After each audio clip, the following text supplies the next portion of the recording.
नमस्कार, न्यूज के इकलौते फैमिली शो न्यूज की पाठशाला में आप सभी का बहुत स्वागत। मैं हूं सुशांत सिन्हा। ये वो पाठशाला जहां सबकी क्लास लगती है। सबसे पहले आपको बता दूं कि आज पाठशाला में क्या क्या है और कौन कौन सी क्लास लगने वाली है। शीश महल पर पहली बार बोले केजरीवाल, पहली बार, और क्या खुलासा किया है आज इसके बारे में बताऊं। नरेंद्र मोदी को हराने निकले इंडी गठबंधन का क्या पैकअप होना तय हो गया है, आज इसका चैप्टर भी।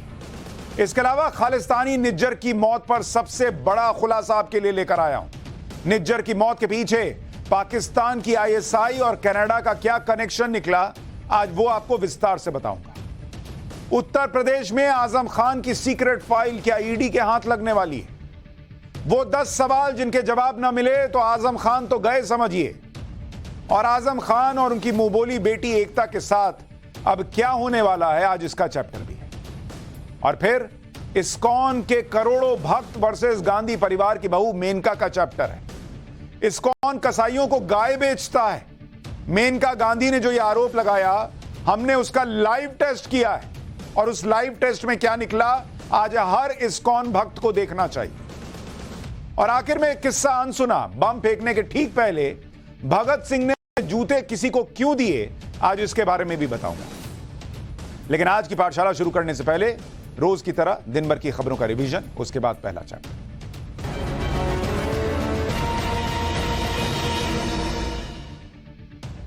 बिहार के मोतिहारी में आरजेडी के कुछ कार्यक्रम में कार्यकर्ता आपस में भिड़ गए। जिस वक्त यह हंगामा हुआ उस वक्त आरजेडी के श्याम रजक मंच पर मौजूद थे। उनके सामने ही कार्यकर्ताओं के दो गुटों ने एक दूसरे पर लात घूंसे बरसाने शुरू कर दिए। बताया गया कि लालू परिवार के नजदीकी विनोद श्रीवास्तव और जिला अध्यक्ष विधायक मनोज यादव के बीच वर्चस्व को लेकर यह हंगामा हुआ।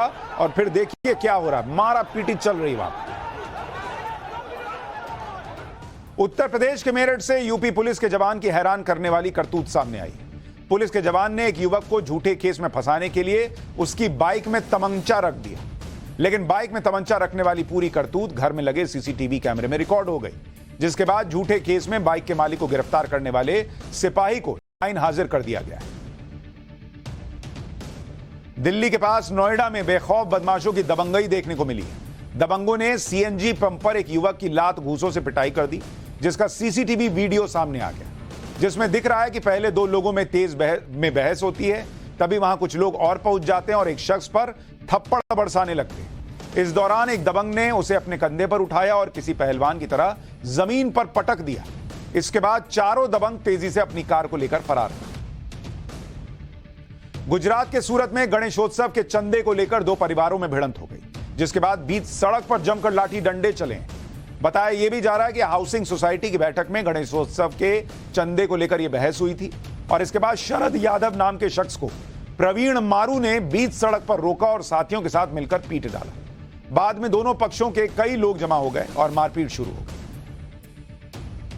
बिहार के सिवान में एक बार फिर दिन दहाड़े फायरिंग से सनसनी फैल गई है। गुरुद्दीनपुर गांव में अपराधियों ने सरेआम एक व्यवसायी को गोली मार दी, पिस्टल लहराते हुए फरार हो गए, जिसका वीडियो भी सामने आ गया है। जिस बदमाश ने गोलियां चलाई उसके हाथ में 2 पिस्टल दिखाई दे रही है और वो गोलियां चलाने के बाद बाइक पर बैठकर फरार होता दिख रहा है। आज इंडियन आर्मी की आर्टिलरी रेजिमेंट अपना 197वां स्थापना दिवस मना रही है, जिसे गनर्स डे के रूप में मनाया जाता है। इस मौके पर भारतीय सेना ने सोशल मीडिया पर एक वीडियो पोस्ट किया, जिसके जरिए आर्टिलरी रेजिमेंट का दमखम दिखा। वीडियो में सेना की तोपों से ताबड़तोड़ गोले बरसते दिखे। इस वीडियो को जहां गनर्स डे के शुभकामना संदेश के तौर पर देखा जा रहा है, वहीं सीमा पार बैठे दुश्मनों के लिए भी कड़ा संदेश है।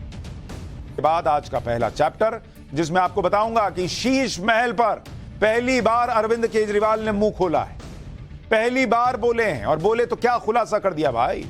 और प्रधानमंत्री मोदी को हराने निकले इंडी गठबंधन का पैकअप होना कैसे तय हो गया है।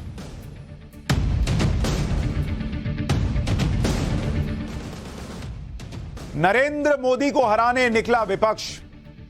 ऐसा लग रहा है कि एक बार फिर अपने अरमानों, अपने सपनों के भारी बोझ की वजह से टेक ऑफ के पहले ही क्रैश होने जा रहा है। मोदी को हराने के लिए बने इंडी गठबंधन के लिए तो लग रहा है अब अगली मीटिंग की डेट नहीं आने वाली, सीधा पैकअप का ही डेट आ जाएगा कि भैया अब खत्म करो, तुम अपना लड़ो, हम अपना लड़े, छोड़ो।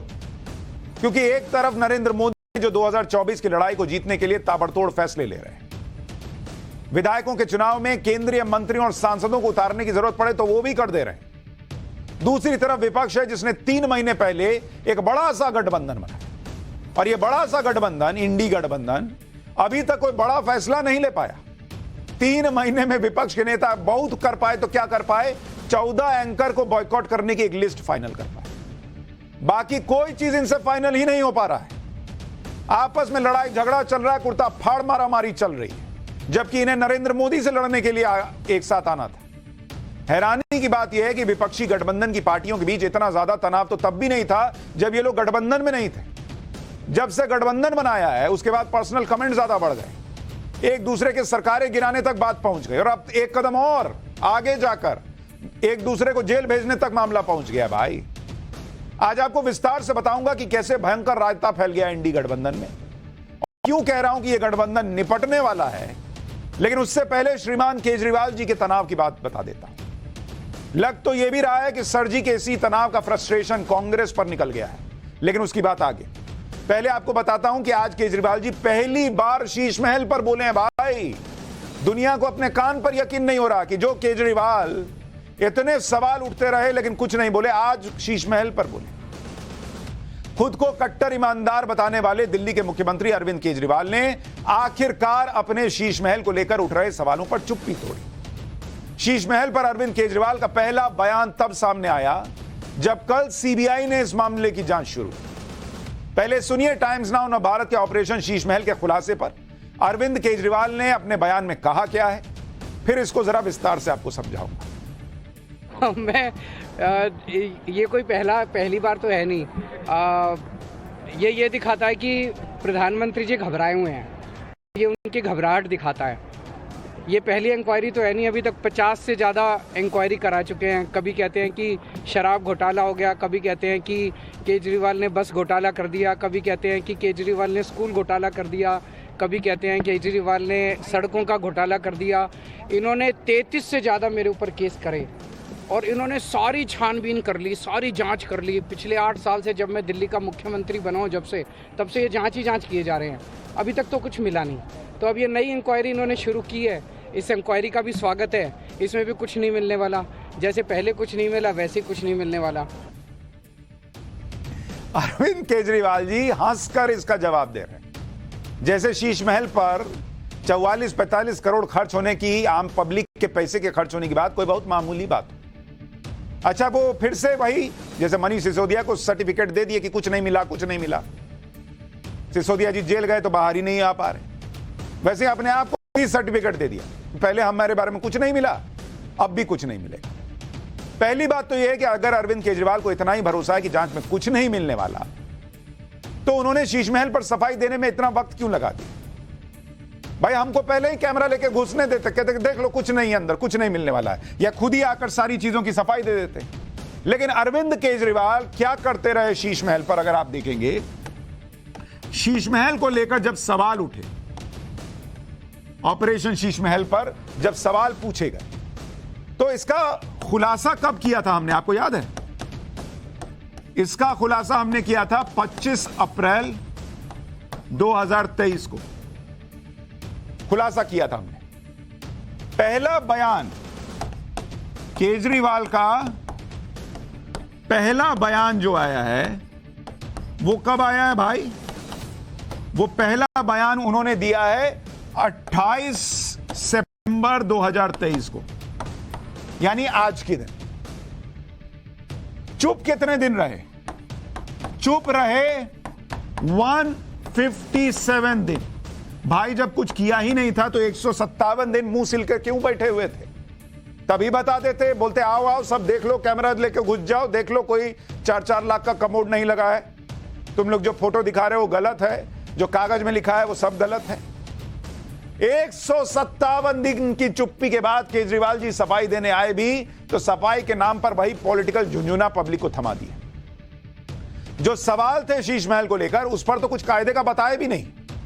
जैसे अरविंद केजरीवाल ने यह नहीं बताया कि सीएम आवास में जब सिर्फ एडिशन और ऑल्टरेशन की बात थी तो पुरानी बिल्डिंग को तोड़कर साइड में नई नवेली बिल्डिंग क्यों और किसके कहने पर बनाई गई, बताते ना ये। सादगी और आम आदमी की बात करके राजनीति में आने वाले अरविंद केजरीवाल के घर में 8-8 लाख के पर्दे और महंगे देशी मार्बल लगाने की क्या जरूरत पड़ गई थी? इस डबल स्टैंडर्ड पर भी कुछ नहीं बोले। बताते ना भाई, मैं तो वो आदमी हूं जो कहता था कि इस घर में नहीं रहूंगा, सरकारी बंगले में नहीं रहूंगा, लेकिन मैंने 8-8 लाख के पर्दे क्यों लगाए? बताते आज कैमरे के सामने, उस पर भी कुछ नहीं बोले।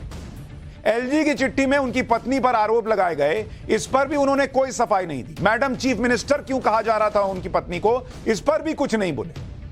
कुल मिलाकर अरविंद केजरीवाल ने शीश महल की जांच को 2024 की राजनीति से जोड़ दिया और वही पुराना काम सारा ठीकरा नरेंद्र मोदी पे फोड़ दिया। एक बार सुनिए कैसे शीश महल की जांच के मामले में केजरीवाल पीएम मोदी का नाम घसीट कर लिया। तो एक चौथी पास राजा से आप और उम्मीद भी क्या कर सकते हो?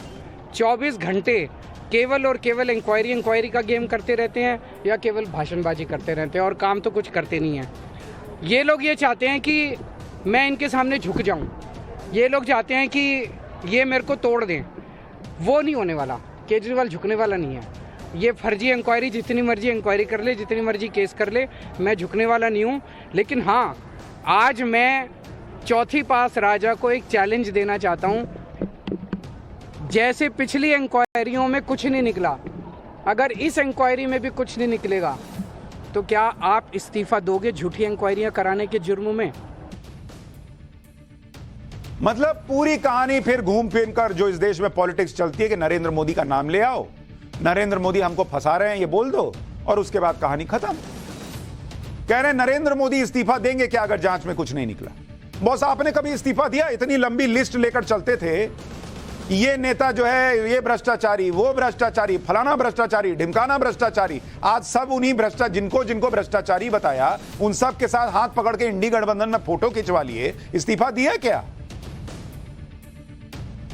और दिल्ली के मुख्यमंत्री शीश महल की जांच को नरेंद्र मोदी का बदला बता रहे हैं। आप देखिए 3 ऐसे मुद्दे हैं जिस पर आम आदमी पार्टी की सबसे ज्यादा किरकिरी हुई, जिसमें उनके 3 बड़े नेता फंसे हुए हैं और उन तीनों केस में आम आदमी पार्टी प्रधानमंत्री को ही निशाना बना रही है। पहला, दिल्ली के पूर्व मंत्री सत्येंद्र जैन का केस जो मनी लॉन्ड्रिंग के मामले में फंसे हुए हैं। इस केस में ईडी ने बताया कि पैसे की हेरफेर की गई, लेकिन इसका ठीकरा भी नरेंद्र मोदी पर फोड़ दिया कि मोदी ने फंसा दिया। दूसरा मुद्दा दिल्ली का शराब घोटाला, जिसमें मनीष सिसोदिया फंसे हुए हैं। दिल्ली आबकारी नीति केजरीवाल सरकार ने बनाई, लेकिन उसमें भी एजेंडा चलाया गया कि नरेंद्र मोदी ने फंसा दिया। तीसरा मुद्दा शीश महल का। शीश महल तो खुद अरविंद केजरीवाल का घर है भाई, उसमें वो रह रहे हैं, लेकिन इसमें भी कह दिया कि नरेंद्र मोदी फंसा रहे हैं। मतलब हर चीज का वही रामबाण उपाय है कि नरेंद्र मोदी के सिर पर सब डाल दो, खत्म मामला, सिंपल। घर में बच्चा लेके आया, रिपोर्ट कर रहे तुम फेल कैसे हुए जी? अरे सर हमको पसंद नहीं करते इसलिए फेल कर दिया। वाह भैया, पढ़ाई हुआ नहीं हुआ, टेस्ट में लिखे नहीं लिखे, इसका जवाब नहीं है, सर ही बेकार है। अरविंद केजरीवाल का यह भी दावा है कि उनके या उनकी पार्टी के खिलाफ जो भी जांच की गई उसमें कुछ मिला ही नहीं। अगर यह सच है तो आप खुद देखिए, money laundering case, Satyendra Jain गिरफ्तार हुए 30 मई 2022 को, करीब 1 साल जेल में रहे। 26 मई 2023 को बाहर भी आए तो मेडिकल ग्राउंड पर बेल मिली है, इसलिए नहीं कि उनके खिलाफ कुछ नहीं मिला है या बेल मिल गई है। दिल्ली शराब घोटाला, मनीष सिसोदिया गिरफ्तार हुए 26 फरवरी 2023 को, अब तक जेल में 215 दिन बिता चुके हैं और अभी भी जेल में ही हैं और कई बार बेल लेने का प्रयास कर चुके हैं, बेल नहीं मिल रही। अगर आम आदमी पार्टी के इन बड़े नेताओं के खिलाफ कोई सबूत नहीं है तो आखिर लगातार कोर्ट से इनको बेल क्यों नहीं मिल रही भाई? क्योंकि अरविंद केजरीवाल तो कह रहे हैं कि हर कुछ जांच में कुछ मिल नहीं रहा, सब केस ही भर दिए, खत्म है। अब लोगों को यही लग रहा है कि केजरीवाल जी घबराए हुए हैं, क्योंकि शीश महल पर जवाब देने के बजाय वो चौथी पास राजा की कहानी सुनाने लगे और हर बार जब उनसे कायदे के सवाल पूछो तो वो कहानी सुनाने लग जाते हैं। लेकिन उनकी घबराहट कह लीजिए, उनका फ्रस्ट्रेशन कह लीजिए या कुछ और, लेकिन इस सब का खामियाजा उठाना पड़ रहा है इंडी गठबंधन को। विपक्षी गठबंधन की पार्टियां जो आरोप नरेंद्र मोदी सरकार पर लगाती हैं कि मोदी सरकार एजेंसियों का दुरुपयोग कर विपक्ष के नेताओं को जेल में डाल रही है, वही आरोप अब इंडी गठबंधन की पार्टियां एक दूसरे पर लगाने लगी। पंजाब में ऐसा ही हो रहा है। आज सुबह 6 बजे पंजाब पुलिस चंडीगढ़ में कांग्रेस के विधायक हैं सुखपाल सिंह खैरा, उनके घर पहुंच गई भाई। इंडी गठबंधन में कांग्रेस और आप दोस्त हैं।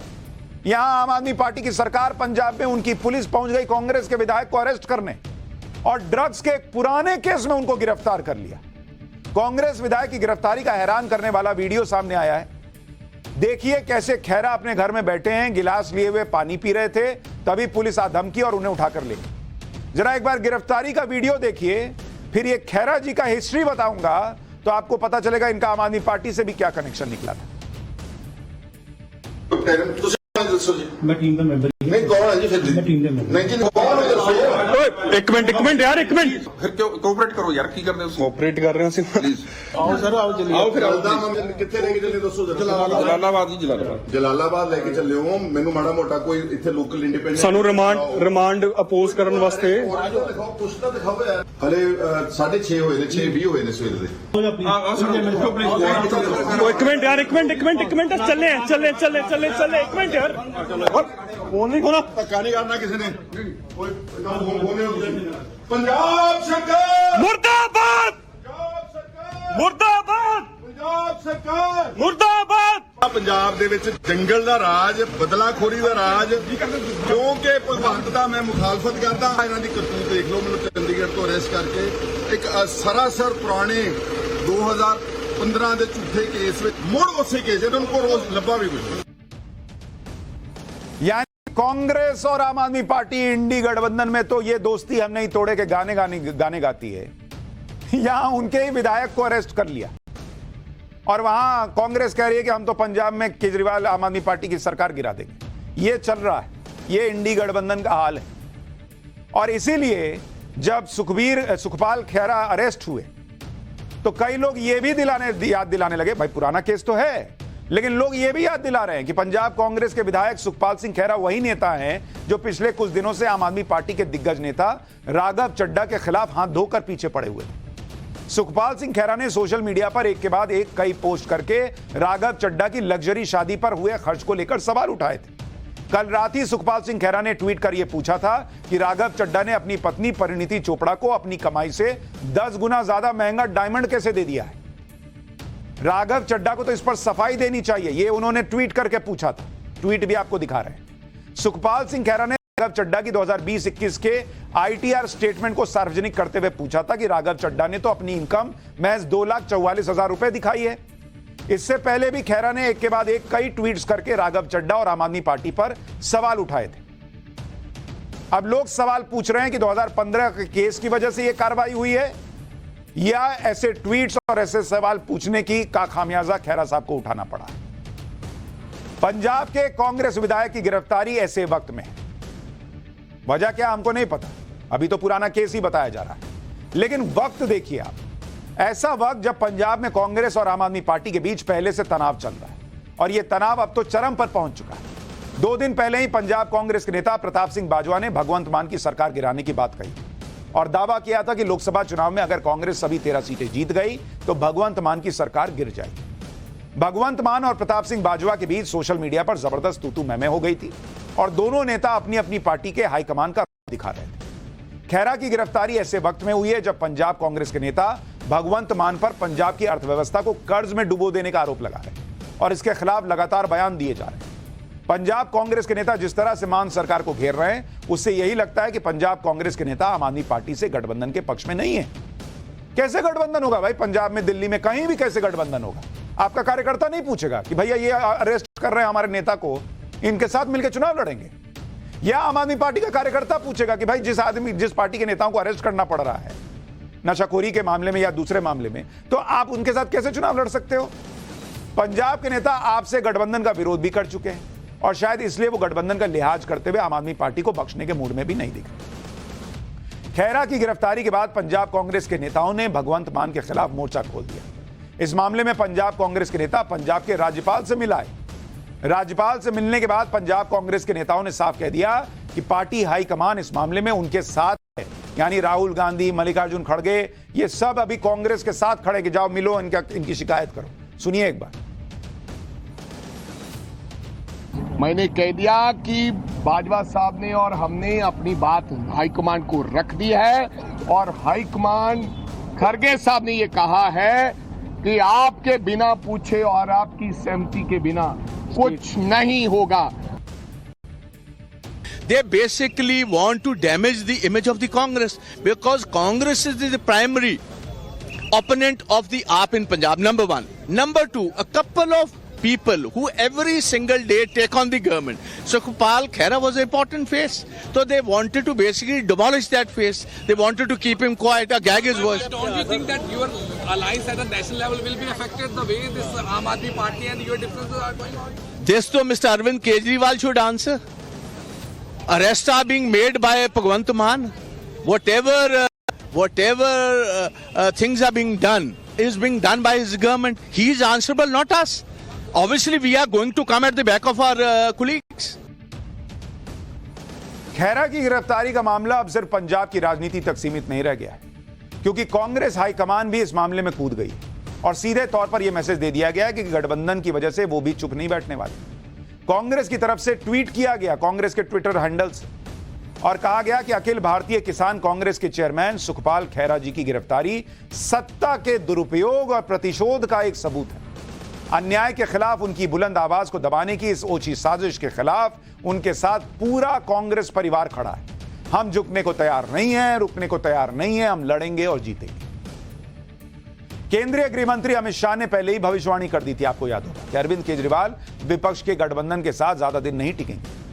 तो क्या यह भविष्यवाणी सही साबित होने वाली है? क्योंकि सुखपाल सिंह खैरा की गिरफ्तारी से कांग्रेस और आम आदमी पार्टी के गठबंधन में जो दरार पहले से थी, अब वो खाई में तब्दील हो गई। दोनों ही पार्टी के हाईकमान की तरफ से इस तनाव को कम करने की कोई कोशिश भी होती नहीं दिख रही। भाई समझाते ना, गए छोड़ो, ये सब छोड़ो, खत्म करो, कोई नहीं। कांग्रेस का ट्विटर हैंडल तो लिख रहा है कि भाई ये तो प्रतिशोध की भावना से हो रहा है। कांग्रेस के नेता भी खुलकर अरविंद केजरीवाल को कोस रहे हैं, गठबंधन पर सवाल उठा रहे हैं। कांग्रेस की नेता अलका लांबा ने सोशल मीडिया पर पोस्ट किया और दावा किया कि अरविंद केजरीवाल के इशारे पर ही यह बदले की कार्रवाई हो रही है। कांग्रेस और इसके नेता आपकी नजर में भ्रष्ट हैं, तो कांग्रेस से गठबंधन करने के लिए इधर उधर भटक क्यों रहे भाई? जिसके दो बड़े नेता साल भर से भ्रष्टाचार के गंभीर आरोपों के चलते जेल में हो, जिस मुख्यमंत्री के शीश महल पर लुटाए गए जनता के धन की जांच सीबीआई कर रही हो, वो आपके ठग दूसरों को भ्रष्टाचारी साबित करने में लगे। मतलब अलका लांबा कांग्रेस की नेता आम आदमी पार्टी के ठग बता रही है इन लोगों को। कांग्रेस पार्टी का यह ट्वीट सीधे अरविंद केजरीवाल को मैसेज है कि भैया गठबंधन की वजह से आम आदमी पार्टी को इम्यूनिटी नहीं मिलने वाली, हम छोड़ने वाले नहीं हैं। लेकिन आम आदमी पार्टी के तेवर भी तल्ख हैं। आम आदमी पार्टी ने साफ कह दिया कि यह बदले की कार्रवाई नहीं है, बल्कि यह ड्रग्स तस्करी का मामला है, जिस पर किसी तरह का कोई समझौता नहीं किया जाएगा। कि नशा जिन्हें पंजाब की जवानी नूं तबाह किया, ਉਹਦੇ खिलाफ चाहे छोटा होवे वड्डा होवे, पोलिटिकल आदमी होवे, ईवन पुलिस अफसर भी होवे, पंजाब के एक बड़े पुलिस अफसर को भी बर्खास्त किया मान साहब की सरकार ने। कोई कंप्रोमाइज नहीं, कोई वेंडेटा नहीं है। आम आदमी पार्टी कह रही है कि भाई हम कोई बदले की कार्रवाई नहीं कर रहे, लेकिन ड्रग्स तस्करी में आम आदमी पार्टी बड़े बड़े एक्शन की बात कर रही है। कमाल की बात यह देखिए कि खैरा का राजनीतिक इतिहास तो आम आदमी पार्टी से भी जुड़ा हुआ है। सुखपाल सिंह खैरा पहले कांग्रेस पार्टी का हिस्सा थे और 2007 में विधायक चुने गए। फिर साल 2015 में उन्होंने कांग्रेस छोड़ी और किस पार्टी में गए? इसी आम आदमी पार्टी में शामिल हो गए खैरा। साल 2017 में वो पंजाब की भुलत्थ विधानसभा सीट से आम आदमी पार्टी के टिकट पर चुनाव लड़े और चुनाव जीते भी। खैरा जुलाई 2017 से जुलाई 2018 के दौरान पंजाब विधानसभा में विपक्ष के नेता थे आम आदमी पार्टी की तरफ से। फिर जनवरी 2019 में खैरा ने आम आदमी पार्टी का साथ छोड़ दिया और पंजाब एकता के नाम से राजनीतिक पार्टी बनाई। फिर जून 2021 में खैरा वापस कांग्रेस पार्टी में शामिल हो गए। जुलाई 2022 में उन्हें अखिल भारतीय किसान कांग्रेस का अध्यक्ष बना दिया। सुखपाल सिंह खैरा का कहना है कि जब वो आम आदमी पार्टी में थे तो आम आदमी पार्टी के लोग खुद ये मानते थे कि उनके खिलाफ ड्रग्स का केस झूठा है, लेकिन अब वही आम आदमी पार्टी उन्हें दोषी बता रही है। कांग्रेस विधायक को जिस मामले में गिरफ्तार किया गया है वो 8 साल पुराना ड्रग्स तस्करी का केस है। मार्च 2015 में पंजाब के फाजिलका में ड्रग्स तस्करी का एक केस दर्ज किया गया था। इसमें खैरा के करीबी का भी नाम था। जांच के दौरान ही कथित तौर पर खैरा का नाम भी सामने आ गया था। साल 2017 में सुप्रीम कोर्ट ने ट्रायल कोर्ट में खैरा के खिलाफ हो रही सुनवाई पर रोक लगा दी थी। यह वो समय था जब खैरा आम आदमी पार्टी में थे और उन्हें अतिरिक्त आरोपी के तौर पर समन किया गया था। भाई इतनी आपको समझ थी कि यह आदमी जो है वो ड्रग्स तस्करी से जुड़ा, निकाल देते पार्टी से। लेकिन तब तो चुनाव लड़ा रहे थे, तब तो नेता विपक्ष का बना रहे थे। 2021 में ईडी ने मनी लॉन्ड्रिंग के केस में कांग्रेस विधायक को गिरफ्तार किया था। साल 2022 में खैरा को जमानत मिल गई थी। फरवरी 2023 में सुप्रीम कोर्ट ने ड्रग्स केस में खैरा को भेजे गए समन को रद्द कर दिया था।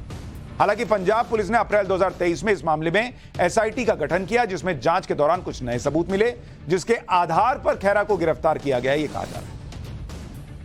ऐसा पहली बार नहीं है कि पंजाब में कांग्रेस आम आदमी पार्टी पर बदले की कार्रवाई का आरोप लगाया। पंजाब कांग्रेस के नेताओं ने लगातार आरोप लगाते हुए कहा है कि पंजाब में आम आदमी पार्टी की सरकार कांग्रेस के नेताओं को टारगेट कर रही है, और यह बात कांग्रेस हाईकमान से भी नहीं छिपी है। पंजाब के 15 ऐसे पूर्व विधायक हैं जो अभी भगवंत मान की सरकार में विजिलेंस की रडार पर हैं, और ज्यादातर नेताओं के खिलाफ आय से अधिक संपत्ति की जांच चल रही है, जिनमें कांग्रेस के पूर्व मुख्यमंत्री चरणजीत सिंह चन्नी का नाम है, कांग्रेस के पूर्व डिप्टी सीएम ओपी सोनी का नाम है, कांग्रेस के 7 पूर्व मंत्री इसमें शामिल हैं, और 3 पूर्व मंत्री गिरफ्तार भी हो चुके हैं। यानी इंडी गठबंधन में कांग्रेस और आप में तो खुला चल रहा है भाई। अब कैसे गठबंधन चलेगा आप बताइए। और मामला सिर्फ इन दोनों का नहीं है, मैंने आपको टीएमसी और कांग्रेस का भी बताया था, लेफ्ट और टीएमसी का भी बता चुका हूं। हमने आपको पहले ही बताया था कि इंडी गठबंधन जो कि पीएम मोदी से लड़ने के लिए बनाया, वो आपस में लड़ भिड़ रहा है। सारी बातें बताई थी। अब जरा ये देखिए कि बिहार में क्या हो रहा है। आरजेडी के एक सांसद मनोज झा के बयान पर बहुत बड़ा बवाल खड़ा हो गया है। इस बवाल में जेडीयू और बीजेपी के कई नेताओं ने आरजेडी सांसद मनोज झा के खिलाफ मोर्चा खोला हुआ है। जेडीयू के एमएलसी संजय सिंह ने मनोज झा के बयान पर क्या कहा है, सुनिए जरा। झा जी राज्यसभा के सदस्य जिस तरह उन्होंने ठाकरों के खिलाफ बयान दिया है, निश्चित तौर पर निंदा का बात है। माननीय, हमको लगता है कि माननीय मनोज झा जी दिल्ली यूनिवर्सिटी में घिस तीर के पास होकर प्रोफेसर बने। ठाकरों को गाली मत दो मनोज झा जी, मैं चेतावनी देता हूँ। ठाकुर वो आग है, अगर आग लगेगा तो कोई दमकल भी बुझाने वाला पानी नहीं मिलेगा। इस तरह का बयान मत दो। हम उस नेता के साथ है, सभी जाति धर्मों को लेकर नीतीश कुमार जी चलते हैं, ये समाज को बांटने का काम करते हैं। और मैं चेतावनी देता हूं, अगर इस तरह का बयान देंगे उनका ईंट का जवाब पत्थर से दिया जाएगा। अब बताइए, बिहार में जेडीयू आरजेडी के सांसद को कह रही कि ईंट का जवाब पत्थर से देंगे। इन लोगों को जवाब देना था नरेंद्र मोदी को। बंगाल में आपस में भिड़े पड़े हैं, पंजाब में मारामारी की स्थिति बनी हुई है, कपड़ा फाड़ राजनीति चल रही है, दिल्ली में वही हाल हो रखा है। कितने दिन इंडी गठबंधन चलेगा आप खुद सोच लीजिए और बता दीजिए। लेकिन यहां इनके बीच तनाव बना हुआ है। उधर तनाव में आजम खान भी है, क्योंकि पाठशाला में अब आजम खान पर ईडी के शिकंजे के कसने का चैप्टर लेकर आया हूं। पहले इनकम टैक्स था, अब ईडी आजम खान के पीछे पड़ गई है। आजम खान की सीक्रेट फाइल क्या ईडी के हाथ लगने वाली है? वो 10 सवाल जिनके जवाब न मिले तो आजम तो गए समझिए। और आजम खान और मुंह बोली बेटी एकता के साथ अब क्या होने वाला है, अब इसी का चैप्टर।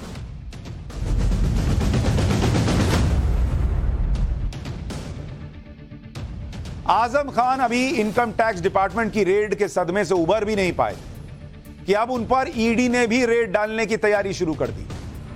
मैंने आपको पाठशाला में बताया था कि 13 सितंबर को आईटी की 40 टीमों ने आजम खान से जुड़े यूपी और एमपी के 30 ठिकानों पर एक साथ रेड मारी थी। करीब 60 घंटे तक चली इस रेड में ऐसे ऐसे खुलासे हुए हैं कि अब ईडी को भी अपने एंगल से जांच करनी पड़ेगी। इनकम टैक्स ने अपनी पिछली रेड में जौहर यूनिवर्सिटी में डोनेशन में मिली गड़बड़ियों की वजह से जो आरोप लगे उनको लेकर रेड डाली थी। लेकिन इस बार मामला सरकारी पैसे से जुड़ा है, इसलिए आजम खान की टेंशन और मुश्किल दोनों बढ़ सकती है। सूत्रों से मिली जानकारी के मुताबिक ईडी आजम खान की जौहर यूनिवर्सिटी में हुए सरकारी पैसे के खर्च का हिसाब खंगालने वाली है। दरअसल जौहर यूनिवर्सिटी को बनवाने में 2017 से पहले समाजवादी पार्टी सरकार ने बहुत मदद की। किसानों की जमीन अधिग्रहण के नियमों में हेराफेरी से लेकर सरकारी निर्माण तक सबको लेकर जो आरोप लगे हैं उनकी फाइलें खोली जाएंगी। दरअसल ईडी को यह जानकारी मिली है कि जौहर यूनिवर्सिटी के निर्माण से पहले उसके पास पीडब्ल्यूडी विभाग का एक गेस्ट हाउस था। शहर से यूनिवर्सिटी को जोड़ने वाली एक सड़क और बिजली सप्लाई के लिए 32 केवीए के सब स्टेशन को बनवाया गया था। इसके अलावा ईडी इस बात की भी जांच करेगी कि आजम खान ने सत्ता में रहते हुए जौहर यूनिवर्सिटी में कितना सरकारी पैसा लगाया और उसके आसपास के एरिया को डेवलप करने के लिए कितना सरकारी पैसा खर्च हुआ। बताया जा रहा है कि ईडी की लिस्ट में आजम खान और उनकी मुंहबोली बेटी के अलावा 13 ट्रस्टीज के भी नाम हैं जिन्होंने इस यूनिवर्सिटी में पैसा लगाया। अब सवाल यह है कि क्या आजम खान की मुश्किलें और बढ़ने वाली? कहा जा रहा है कि आजम खान इनकम टैक्स अधिकारियों के सवालों का ठीक ठाक जवाब नहीं दे पाए थे और अब ईडी भी अपने सवालों की लंबी लिस्ट लेकर बैठ गई और ये सवाल आजम खान को बहुत भारी पड़ने वाले हैं। क्या क्या सवाल आजम खान से पूछे जाएंगे और उसका जवाब नहीं मिला तो आजम खान के लिए मुश्किल बढ़ेगी, आज वो सवाल आपको बता देता हूं। ईडी के अधिकारी आजम खान से यह पूछ सकते हैं कि समाजवादी पार्टी सरकार में जौहर ट्रस्ट को करोड़ों के डोनेशन मिले थे, लेकिन 2017 में जब योगी सरकार आ गई उसके बाद डोनेशन मिलना क्यों बंद हो गया। 2021-22 में जौहर ट्रस्ट को 4 करोड़ 96 लाख यूनिवर्सिटी से मिला था, इसका रिटर्न क्यों नहीं फाइल किया गया। रामपुर पब्लिक स्कूल को भी 3 करोड़ 51 लाख की फीस मिली, इसका भी आयकर रिटर्न क्यों नहीं जमा कराया। क्या आजम खान के मंत्री पद की वजह से यूनिवर्सिटी को फंड मिला करता था, इसका जवाब भी देना पड़ेगा आजम खान को। जौहर यूनिवर्सिटी में 23 अक्टूबर 2015 में 200 करोड़ और 27 दिसंबर 2018 में 252 करोड़ रुपए खर्च हुए, इतना पैसा कहां से आया। आपके ट्रस्ट ने 5 करोड़ 10 लाख की ई फाइलिंग की, जबकि रसीदें 8 करोड़ 31 लाख की हैं। क्या यह टैक्स की चोरी नहीं है। यूनिवर्सिटी के कर्मचारियों को वेतन देते हैं लेकिन उसका टीडीएस जमा क्यों नहीं किया जाता था, यह भी सवाल पूछा जाएगा। इसके अलावा जौहर ट्रस्ट के 2 बही खाते मिले हैं, इनमें अलग अलग एंट्री के पीछे की वजह क्या है। ईडी को जौहर यूनिवर्सिटी में फॉरेन फंडिंग का भी शक है, क्योंकि आजम खान का बीएसपी के पूर्व एमएलसी और मीट कारोबारी हाजी इकबाल से भी कनेक्शन का पता चला है। दरअसल जौहर ट्रस्ट से हाजी इकबाल की ग्लोबल यूनिवर्सिटी को 7 करोड़ 42 लाख रुपए का सामान दिया था। ईडी को शक है कि हाजी इकबाल ने जौहर यूनिवर्सिटी में फॉरेन फंडिंग के लिए यह मदद पहुंचाई। हाजी इकबाल पर पहले से ही यूपी पुलिस की जांच चल रही है, उस पर 45 गंभीर मामलों में केस चल रहे हैं। यूपी पुलिस को शक है कि हाजी इकबाल देश छोड़कर भाग गया है। इसके अलावा सीतापुर के फसीह फैदी जैदी नाम के कारोबारी से भी आजम खान के तार जुड़े हुए हैं। जानकारी के मुताबिक फसीह जैदी के होटल, कॉलेज और घर में अल जौहर से फंडिंग हुई, इसलिए इनकम टैक्स विभाग ने रेड के दौरान फसीह के होटल, कॉलेज और घर में भी छापा मारा था। ईडी को यह भी पता करना है कि आजम खान ने जौहर यूनिवर्सिटी से अपने लोगों को इस तरह का पैसा क्यों बांटा। यूनिवर्सिटी की आड़ में वो कौन कौन से काम थे जो करवाए जा रहे थे। इसके अलावा आजम खान को पैसा कहां से किस तरह से मिला, क्योंकि जौहर यूनिवर्सिटी के अकाउंट्स में इनकम टैक्स को बहुत झोल मिले, ये भी सोर्सेज दावा कर रहे हैं। जौहर यूनिवर्सिटी में एक ही मोहल्ले से 400 लोगों के नाम पर डोनेशन की जानकारी सामने आई, ये कहा जा रहा है, लेकिन जब इन लोगों की डिटेल मांगी गई तो यूनिवर्सिटी के पास इसका कोई रिकॉर्ड ही नहीं मिला। हैरानी तो इस बात को देखकर हुई कि डोनेशन देने वालों में ज्यादातर लोग 1 करोड़ से ज्यादा रकम देने वाले निकले, जबकि 10 लाख रुपए दान देने वालों की संख्या गिने चुने लोगों की थी। अब जांच एजेंसी ऐसे 1000 डोनर्स के नाम और पते ढूंढ रही है जो जौहर यूनिवर्सिटी को पैसा देने के बाद लापता हो गए। दरअसल ईडी को भी शक है कि ब्लैक मनी को सफेद करने के लिए बड़ी संख्या में फर्जी डोनर तो तैयार नहीं किए गए। आजम खान पर एक सबसे बड़ा आरोप यह भी है कि जौहर यूनिवर्सिटी बनाने के लिए आसपास की 500 एकड़ की जमीन पर कब्जा किया गया। यह जमीन रामपुर और इसके आसपास के रहने वाले किसानों की थी। किसानों का आरोप है कि उनके खातों को रातों रात यूनिवर्सिटी कैंपस की उनके खेतों को रातों रात यूनिवर्सिटी कैंपस की बाउंड्री के अंदर कर लिया गया। सुनिए किसान क्या बता रहे हैं। आपकी जमीन कब ली थी और कैसे ली, जरा पूरी। साल हो गए ना जब से ये इन्होंने बनाई, ये भी ले ली भैया, और क्या करें। तो जमीन लेने के लिए क्या बोला था आपको। पैसा नहीं दिया पैसा नहीं दिया ना किसी को नहीं दिया। 25 से 26 बीघा जमीन है, वो उसकी बाउंड्री कर ली थी। बाउंड्री करने के बाद हमसे बोल दिया गया कि आपकी जमीन बाहर है, और जहां हम जोत रहे थे हमारे कब्जे में थी, वो बाउंड्री के अंदर आ गई थी। उसके बाद FIR हुई, आजम खान के खिलाफ मुकदमा चला।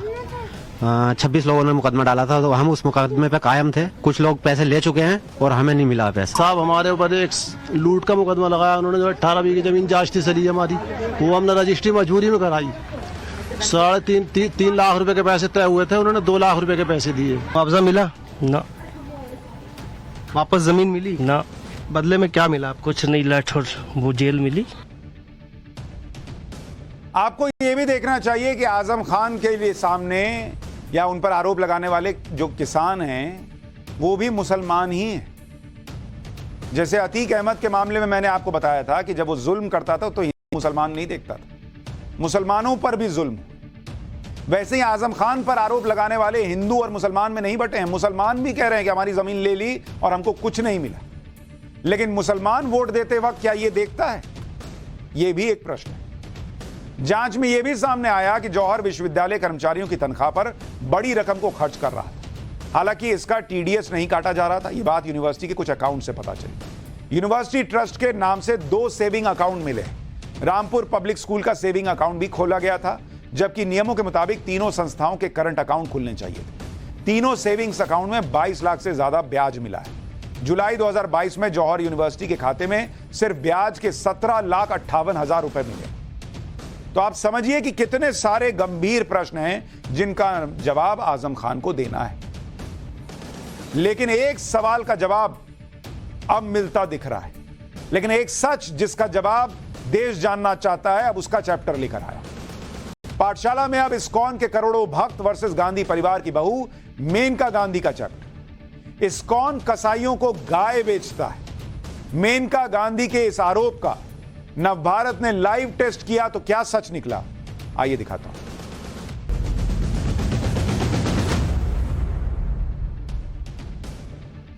पिछले कुछ दिनों से लगातार ऐसा हो रहा है जैसे सनातन पर हमला करना या सनातन से जुड़ी चीजों पर आरोप लगाना फैशन सा हो गया। जिसे देखो वो सनातन और सनातन की परंपराओं और कॉन्सेप्ट पर बयानबाजी दे देता है, और कई बार तो बिना तथ्यों के ही आरोप लग जाते हैं।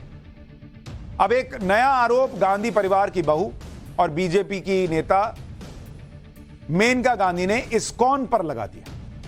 मेनका गांधी ने इस्कॉन मंदिर की गौशालाओं को लेकर बहुत गंभीर आरोप लगाए।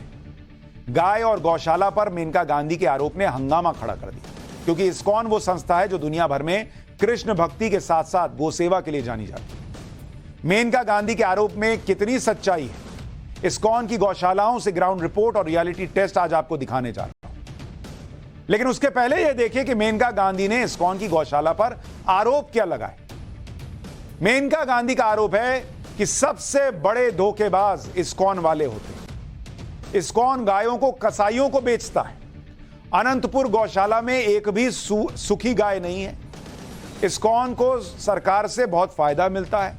इस्कॉन ने जितनी गाय बेची किसी ने नहीं बेची। एक बार मेनका गांधी का ये जो आरोप हैं उन्हें सुन लीजिए, उसके बाद एक एक करके आपको मेनका गांधी के आरोपों की सच्चाई दिखाऊंगा, ग्राउंड रिपोर्ट दिखाऊंगा। सबसे बड़े जो यहाँ देश के धोखेबाज है वो है इस्कॉन। वो रखते हैं गौशाले और सरकार से दुनिया भर के उनको फायदा मिलता है गौशाले चलाने के लिए, बड़े बड़े जमीनें मिलते हैं, सब कुछ। मैं अभी उनके आनंदपुर गौशाला में गई, एक भी सूखी गाय नहीं, पूरे के पूरे डेयरीज हैं, एक भी बछड़ा नहीं है। इसका मतलब सब बेचे गए। ISKCON is selling all its cows to the butchers. जितना ये करते हैं और कोई नहीं करता। और ये वाले तो है जो सड़क पर जाकर के हरे राम हरे कृष्णा करते हैं, हाँ, और कहते हैं दूध दूध दूध दूध पर उनकी पूरी जीवन है। जितने उन्होंने कसाईयों को बेचा है शायद ही किसी और ने बेचा। तो अगर ये कर सकते हैं तो बाकियों का क्या होगा? कई लोग कह रहे हैं कि मेनका गांधी और उनके बेटे वरुण गांधी वैसे भी ये समझ चुके हैं कि आने वाले चुनाव में उनको टिकट नहीं मिलने वाला बीजेपी से, और इसलिए जानबूझकर ऐसे विवाद पैदा कर रहे हैं जिससे जब उनका नाम लिया जाए और बीजेपी सांसद लिखा जाए तो बीजेपी के लिए असहज स्थिति। लेकिन मेनका गांधी ने जो आरोप लगाए वो हल्के नहीं बल्कि गंभीर आरोप, और अगर मेनका गांधी आरोप लगा रही हैं तो उसके पक्ष में सबूत भी उनको दिखाने चाहिए। मेनका गांधी के आरोपों पर इस्कॉन ने कहा है कि आजकल सनातन पर हमला करना फैशन बन गया है। इस्कॉन का कहना है कि मेनका गांधी के आरोप पूरी तरह से झूठे हैं। पहले इस्कॉन का बयान सुन लीजिए, फिर हमारी ग्राउंड रिपोर्ट दिखाता हूं। मेनका गांधी का एक वीडियो सामने आया है जिसमें वे इस्कॉन के प्रति सरासर झूठ बोल रही हैं। हम उनके इस वीडियो का पूर्ण रूपेण खंडन करते हैं। आजकल ये फैशन हो गया है कि जो देश में नहीं चलता वो सनातन धर्म से जुड़े लोगों और संस्था के ऊपर आक्रमण कर देता है। मेनका गांधी ने आंध्र प्रदेश के अनंतपुर की उस गौशाला पर आरोप लगाया जिसका संचालन इस्कॉन करता है। मेनका गांधी के आरोपों पर अनंतपुर गौशाला की तरफ से बयान आया है। अनंतपुर गौशाला में गाय, बछड़ों और बैलों की सेवा की जाती है। गाय और बछड़ों को कसाईयों को नहीं बेचा जाता, इस जवाब में कहा गया। मेनका गांधी अनंतपुर गौशाला कब आई ये भी किसी को पता नहीं। गौशाला के किसी कर्मचारी या स्टाफ ने मेनका गांधी को गौशाला में देखा तक नहीं, यह भी लिखा गया है इस्कॉन की तरफ से। इसके अलावा इस्कॉन ने अनंतपुर गौशाला में गौवंश के बारे में जानकारी भी दी, जिसके मुताबिक अनंतपुर गौशाला में कुल 420 गाय और 75 बछड़े हैं। 240 गायें ऐसी हैं जो मेडिकल निगरानी में हैं। इनमें से ज्यादातर गाय दूध नहीं देती हैं। 7 गायों के पैर टूटे हैं, फिर भी उनकी सेवा होती है। ये सभी गाय गौशाला में अपने बछड़ों के साथ रहती हैं, यानी गौशाला में दूध देने वाली गाय बहुत कम है। ज्यादातर गाय वो हैं जो घायल अवस्था में, मेडिकल सुपरविजन में, और इन गायों की सेवा करके उनको बचाया जा रहा है। मेनका गांधी तो अपने आरोप के पक्ष में कोई प्रमाण नहीं दिखा पाई, लेकिन अनंतपुर इस्कॉन गौशाला ने वो तस्वीरें और सबूत दिखाए जिनसे मेनका गांधी अब मुंह छिपाने पर मजबूर हो जाएंगे। ये वीडियो अनंतपुर इस्कॉन गौशाला का है जो 24 सितंबर को बनाया गया था। इस वीडियो में वो गायें दिख रही हैं जो दूध नहीं देती हैं। इन गायों को मेडिकल निगरानी में रखा जाता है। मेनका गांधी के आरोप से बिल्कुल उलट इस वीडियो में गायों की सेवा होती दिख रही है, उन्हें चारा दिया जा रहा है। मेनका गांधी ने यह भी कहा था कि अनंतपुर गौशाला में बछड़े नहीं हैं। इसका खंडन भी इस्कॉन ने किया और बछड़ों की तस्वीरें जारी कर दी हैं। तस्वीरों में गौशाला में बछड़े और बैल भी दिख रहे हैं। इस्कॉन के प्रवक्ता के आधिकारिक सोशल मीडिया हैंडल से यह जानकारी दी गई है, जिसमें गाय बछड़े सब नजर आ रहे हैं। यह तो हुई अनंतपुर इस्कॉन की गौशाला की बात। इसके अलावा देश भर में इस्कॉन की कई गौशालाएं, जहां टाइम्स नाउ भारत की टीम गई ये देखने के लिए कि मेनका गांधी के आरोप में कितनी सच्चाई है। उत्तर प्रदेश के वृंदावन में इस्कॉन की गौशाला में भी हमारी टीम गई। इन तस्वीरों में गौशाला के अंदर साफ सफाई और गायों की स्थिति एकदम क्लियर दिख जा रही। वृंदावन में इस्कॉन की वेदांत गौशाला में गायों की बहुत अच्छी स्थिति दिखी। यहां पर 30 से ज्यादा दुधारू गायें हैं, जिनके 36 बछड़े हैं। इसके अलावा 130 बैल भी हैं। गौशाला में बूढ़ी गायों को भी रखा जाता है जिनकी उम्र 15 साल से ज्यादा है।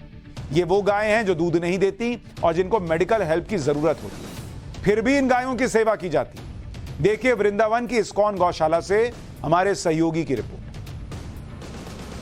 मैं आपको तस्वीर दिखाना चाहूँगा। देखिए जहाँ मैं मौजूद हूँ, ये तमाम जो गायें हैं ये दुधारू गायें हैं और आप इनके स्वास्थ्य का अंदाजा लगा सकते हैं कि कितनी स्वस्थ ये गाय दिख रही है। और जिस तरह से उन्होंने अपने इस वीडियो में यह भी आरोप लगाया इस्कॉन के ऊपर कि उनके गौशाला में बछड़े नहीं थे जहां वो विजिट करने गई थी, तो हमारा यह भी ध्येय था कि हम जिस गौशाला में पहुंचे हैं इस्कॉन के रियलिटी टेस्ट करने के लिए, वहां पर भी हम देखें कि बछड़े हैं कि नहीं है। तो जहाँ हमने पाया कि तकरीबन जो है यहाँ पे 30 से ज्यादा जो है वो बछड़े वो देखने को मिले। तो देखिए यहाँ पे मैं आपको दिखाना चाहूंगा कि ये जो इस्कॉन टेम्पल का जो इस्कॉन का जो गौशाला है, वेदांत गौशाला, यहाँ मैं मौजूद हूँ। हमारे साथ इस गौशाला के जो मैनेजर हैं वो यहाँ मौजूद हैं।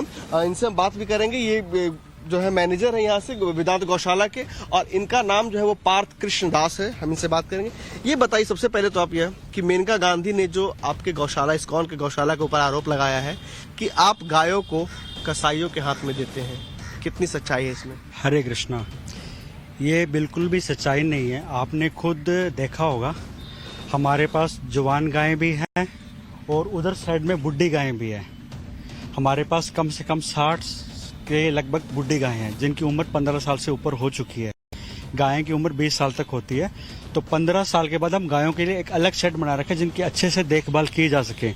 अगर हमें कसाईयों को देना होता तो हम बुढ़ी गायों को क्यों रखते यहाँ पे। और दूसरा बात, उन्होंने आरोप लगाया था भी हमारे पास बछड़े नहीं हैं, भी दूध निकालते हैं बट बछड़े नहीं हैं। बट आपने देखा हमारे पास 30 मिल्किंग काऊ है और हमारे पास 36 बच्चे हैं, काफ हैं, और हमारे पास 130 बुल हैं, बैल हैं। अगर हम बछड़ों को कसाई घर में बेच देते तो हमारे पास 130 बैल कहाँ से आए? ये भी उनको मैं पूछना चाहता हूँ कहाँ से आए हमारे पास। यानी फिर एक बार सनातन की बात करो, सनातन पर सवाल उठाओ, लेकिन सबूत कहां हैं ये अब जवाब मेनका गांधी को देना है, क्योंकि सबूत इस्कॉन पेश कर रहा है। और हमारी ग्राउंड रिपोर्ट, हमने अलग अलग जगह से ग्राउंड रिपोर्ट की, अभी उतना समय नहीं बचा, नहीं दिखा पाया, लेकिन हर जगह हमें तो मेनका गांधी के आरोपों में सच्चाई नहीं दिखी। पाठशाला में अब किस्सा अनसुना। आज शहीद भगत सिंह की जयंती है, इसलिए किस्सा अनसुना में आज शहीद भगत सिंह से जुड़ा एक किस्सा लेकर आया। तारीख थी 8 अप्रैल 1929।